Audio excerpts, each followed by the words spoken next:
Անասնաբուծության ոլորտը կայուն աճ է գրանցում։ Անցած տարի անասնագլխաքանակը առանձին կենդանատեսակների մասով ավելացել է 1,7-ից 4%։ Հայաստանը փորձում է դիրքավորվել որպես կենդանիներ արտահանող երկիր։ Առաջին փորձերը հաջող են։ Հայաստան ներմուծված եվրոպական տոհմային բարձր մթերատվությամբ երիժները հայ ֆերմերները բազմացրել են ու վաճառել Վրաստանին, որը պատրաստ է նոր գլխաքանակ գնել։ Ներմուծված երիժները տեղական պայմաններին հարմարվելով ստացվել է մի, այսպես ասած, բարձր մթերատու եւ տեղական պայմաններին հարմարված սերունդ, որը որ մեր հարևան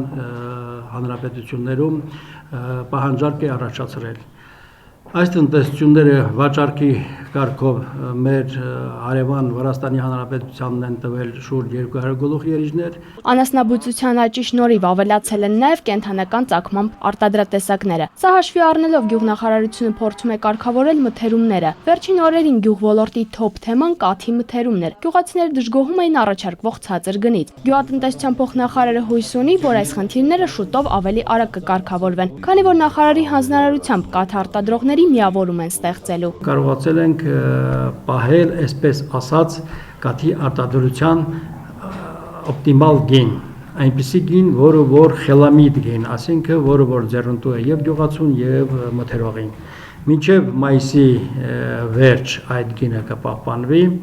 նրանից հետո ստեղծված միությունները կքննարկեն եւ